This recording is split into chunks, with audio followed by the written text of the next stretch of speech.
మీరు ఇంజనీరింగ్ చేశారా? జాబ్స్ కోసం సెర్చ్ చేస్తున్నారా? 3600 మందికి పైగా స్టూడెంట్స్ కి జాబ్స్ వచ్చేలా చేసిన code Gyan 100 days software course లో జాయిన్ అవ్వండి. మీ కెరియర్ ని బిల్డ్ చేసుకోండి. నమస్తే విజయ పెద్దన గారు. నమస్తే ఉషా. మనం రీసెంట్గా కొన్ని వీడియోస్ చేస్తున్నాం. లాస్ట్ టైము పిల్లలకి సంబంధించి పేరెంటింగ్ మాట్లాడినప్పుడు అందులో కొన్ని కామెంట్స్ రిలేషన్షిప్కి సంబంధించి ప్రాబ్లమ్స్ ఉన్నా మీరు పెట్టవచ్చు, మేము వీడియోస్ చేస్తామన్నప్పుడు ఒకళ్ళు కామెంట్ పెట్టడం జరిగింది. నేను ప్రతిసారి డిపెండ్ అవుతూ ఉన్నాను మా హస్బెండ్ పైన. ఆయన నాకు ఏం చేయలేరని తెలుసు, నేనే చేయాలని తెలుసు, బట్ ఆ డిపెండెన్సీ ప్రతిసారి నాకు ఎమోషనల్గా ఇన్బ్యాలెన్స్ ఇస్తుంది. తెలియకుండానే కోపం వస్తుంది, చిరాకు వస్తుంది, ఫ్రస్ట్రేషన్ వస్తుంది. దీన్ని ఎలా ఓవర్కమ్ చేయాలి అని అడుగుతున్నారు. ఇలా చాలామందికి ఉంటుంది. అవతల వాళ్ళ నుంచి మనకి ఎటువంటి సహాయం అందదు అని తెలిసినా, అది కూడా భర్త విషయంలో, బట్ అగైన్ డిపెండెన్సీ ఉంటుంది. అంటే ఏ విషయంలో డిపెండెన్సీ? హెల్త్ అవ్వచ్చు, ఫినాన్షియల్ అవ్వచ్చు, లేదంటే ఏదైనా వాళ్ళకి కావాల్సిన దాంట్లో సపోర్ట్ కావచ్చు. ఓకే, ఇవ్వలేను అని తెలిసిన ప్రతిసారి కూడా ఇస్తాడేమన్న హోప్ ఉన్న ప్రతిసారి డిపెండెన్సీకి లోన్ అవుతుంటుంటాం. దీన్ని ఏ విధంగా చూడాలి, ఎలా ఓవర్కమ్ చేయొచ్చు? ఒక వ్యక్తి చేయలేరు అని తెలిసి కూడా డిపెండ్ అవుతాము అని అనటం, అది మరి ఎలా ఓవర్కమ్ అవ్వాలి అంటే అది వాళ్ళ లోపం ఏంటో వాళ్ళకే తెలిసిపోయింది. క్వశ్చన్లోనే అవతల వ్యక్తి చేయలేరని తెలిసి కూడా డిపెండ్ అవుతున్నాము అని అంటే నీళ్లు లేని బావిలోంచి చేదతో తోడాలి, అవి తాగి దాహం తీర్చుకోవాలి అని ఆశపడటం లాంటిది అవుతుంది. ఎందుకంటే మీరే చెప్తున్నారు ఏంటి, అతను చేయలేడు అని తెలిసి కూడా డిపెండ్ అవుతున్నాము అని. సో దాని బదులు ఏంటంటే అతను ఏం చేయగలుగుతాడు అని తెలుసుకుని అవి డిపెండ్ అవటం అన్నా నేర్చుకోవాలి. లేదా అతని మీద డిపెండ్ అవటం మానేసి మీ అంతటి మీరు వాటిని ఎలా సాధించుకోవాలి అనేది నేర్చుకోవటం అన్నా ప్రారంభించాలి. అంతే తప్పితే ఇప్పుడు false expectations, unreasonable expectations husband మీద పెట్టేసుకుని అవి తీరట్లేదని మీరే డిసప్పాయింట్ అయిపోయి మళ్ళీ ఆ ఫ్రస్ట్రేషన్ అంతా రిలేషన్షిప్లో చూపించి ఇద్దరికి గొడవలు పెంచేసుకుని నా వల్ల కాదు ముర్రో అని కనిపిస్తూ ఉన్న నిజాన్ని నువ్వు యాక్సెప్ట్ చేయలేక ఇబ్బందులు పడటం, నువ్వు ఇబ్బంది పడటం, నీ స్పౌజ్ని ఇబ్బంది పెట్టడం, ఇవన్నీ అనవసరమైన యాక్ట్స్. ఇవన్నీ ఏ విషయాల్లో అతని మీద డిపెండ్ అవ్వాలి అవుతున్నావు, నీకు శక్తి లేక, నీకు స్కిల్స్ లేక, నీకు అంటే డిపెండ్ అవ్వకుండా ఉండే స్ట్రెంగ్త్స్ లేక ఏ విషయాల్లో డిపెండ్ అవుతున్నావు ఫస్ట్ ఆ విషయాల్లో అతనికి ఉందా స్ట్రెంగ్త్.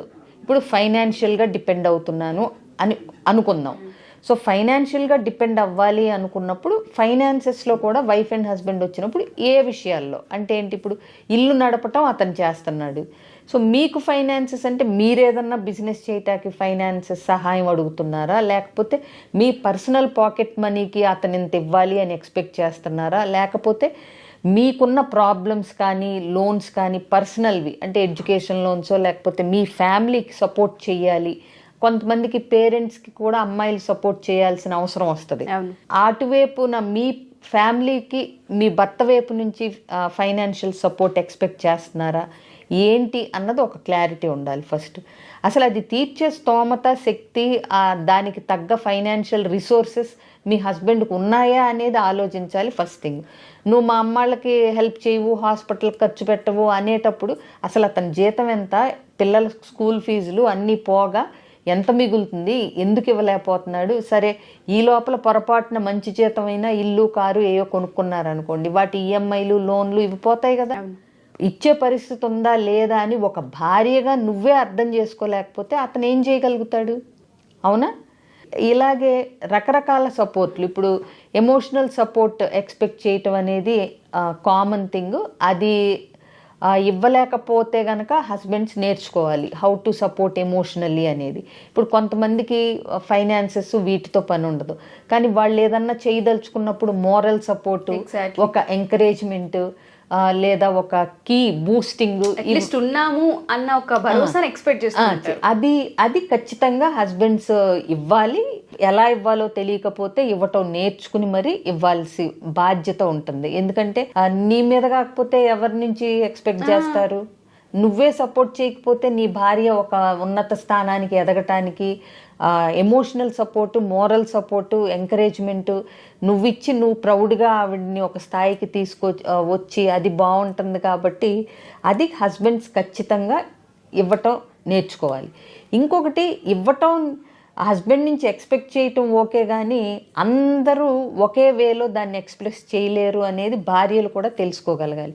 ఇప్పుడు ఒక తక్కువ మాట్లాడే వ్యక్తి ఉంటాడు, ఎమోషనల్ సపోర్ట్ ఇవ్వటం ఎలా, ఏ రూపంలో వాళ్ళు ఇస్తున్నారో అనేది భార్యలు కూడా తెలుసుకోగలగాలి. ఇప్పుడు ఓకే నువ్వు చెయ్యి, నేను నీకు ఏదన్నా వస్తే నేను సపోర్ట్గా ఉంటాను అని చెప్పి వాళ్ళు ఊరుకున్నప్పుడు ప్రతి విషయంలో ఇన్వాల్వ్ అవ్వాలి, ప్రతిసారి వాళ్ళు వచ్చేదో చేయాలని ఎక్స్పెక్ట్ చేయటం కూడా ఓవర్ ఎక్స్పెక్టేషన్స్ అవుతుంది. ఎందుకంటే వాళ్ళ కెరీర్, వాళ్ళు చేసే పని ఇవన్నీ వాళ్ళకు కూడా ఉంటాయి. సో అందుకని నేనంటాను, అంటే ఎంతవరకు ఎక్స్పెక్ట్ చేయాలి, ఏమేమి నీ హస్బెండ్ నీకు ఏమేమి ఇవ్వగలడు, అందులోంచి నువ్వు ఏమేమి తీసుకోగలుగుతున్నావు, ఇవి కూడా ఒక భార్య ఒక అంచనాకి రాగలగాలి. అంటే ఇప్పుడు చూడండి, ఒక కబుర్లు చెప్పలేని భర్తని గలగలా మాట్లాడమని ఎక్స్పెక్ట్ చేస్తే వాళ్ళు రాదు, స్వతహాగా వాళ్ళ నేచర్లో. మాట్లాడే వాళ్ళని ఆపండి అన్న వాళ్ళు ఆపలేరు. ఇప్పుడు ఒక మంచి వంట చేసే భార్య నుంచి అద్భుతంగా ఇంకేదో చేయాలని ఎక్స్పెక్ట్ చేయటం అనవసరం, అవునా? అలాగే ఇల్లు నీట్గా సర్ది లేదా పిల్లల్ని పేరెంటింగ్ బాగా స్కిల్ఫుల్గా చేసే భార్య నుంచి అద్భుతమైన వంటకాలు ఎక్స్పెక్ట్ చేశారనుకోండి, అన్ని కళలు ఒకళ్ళలోనే ఉండాలంటే కష్టం కదా. సో ఒక్కొక్కళ్ళకి ఒక్కొక్క స్పార్క్ ఉంటుంది, ఒక్కొక్క క్రియేటివిటీ ఉంటుంది. సో నువ్వు అది ఎలా ఇంప్రూవ్ చేసుకోవాలి, దాన్ని మిగతా ఎలా బ్యాలెన్స్ చేసుకోవాలి అనేది వైఫ్ అండ్ హస్బెండ్ తెలుసుకోగలగాలి. సో బట్ ఎమోషనల్ సపోర్ట్ అనేది మాటలతోనే చెప్పాలి అని ఏమీ లేదు. చేతలతో చెప్పినప్పుడు భార్య అర్థం చేసుకోగలగాలి. నీకు సపోర్ట్ ఉంటాను అన్నప్పుడు ఎలాంటి సపోర్ట్ కావాలి అనేది కూడా చెప్పుకోగలగాలి. మీరు ఇలా చేయండి, నేను హ్యాపీగా ఫీల్ అవుతాను, నాకు స్థైర్యంగా ఉంటుంది, నాకు భరోసాగా ఉంటుంది ఇలా చేస్తే అన్నప్పుడు they learn no and they will give support. Depend అయ్యే ముందలే వాళ్ళు అది మనకి చేయగలుగుతారా, వాళ్ళ దగ్గర అది రిసోర్స్ ఉందా, వాళ్ళ పర్సనాలిటీలో అది ఉందా, వాళ్ళ నేచర్లో అది ఉందా, వాళ్ళ కెరియర్లో ఆ విషయాలు ఉన్నాయా అనేది చూసి డిపెండ్ అవ్వండి. సో ఏది కూడా రియాలిటీలో ఉండాలండి. ఎగ్జాక్ట్లీ. ఇప్పుడు నువ్వు సముద్రం దగ్గరికి వెళ్ళి నా దాహం తీరట్లేదు అంటే ఎట్లా ఉషా? చిన్న బావి దగ్గరికి వెళ్ళినా నీ దాహం తీరుతుంది. అలాగే మంచినీటి బావి దగ్గరికి వెళ్ళి నాకు ఉప్పు కావాలి అంటే కుదరదు.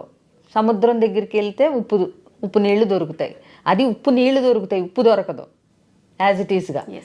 సో ఏంటంటే మనం ఏది కావాలన్నప్పుడు ఎక్కడికి వెళ్ళాలి, లేదా నీ భర్త ఎలాంటి రిసోర్స్ఫుల్ పర్సను, అతని నుంచి ఏం ఎక్స్పెక్ట్ చేయాలి, ఎమోషనల్గా కానీ స్పిరిచువల్గా కానీ లేకపోతే సోషల్గా కానీ అతను ఎలా ఉంటాడు అని. ఇప్పుడు ఇంట్లోనే టైం స్పెండ్ చేసే ఒక వ్యక్తి, సైలెంట్గా ఉండటానికి ఇష్టపడే వ్యక్తి, కామ్గా ఇంట్లో ఉండటానికి ఇష్టపడే వ్యక్తిని ప్రతి పార్టీకి ప్రతి గ్యాదరింగ్కి నువ్వు రమ్మని ఎక్స్పెక్ట్ చేసి అతను రాలేదని గొడవ చేయటం వల్ల యూజ్ ఏముంటుంది? సో నా భర్త నాతో ప్రతి పార్టీకి రావాలని నువ్వు డిపెండ్ అవ్వటం అనేది అనవసరం, ఎందుకంటే అతని నేచర్లో అది లేదు.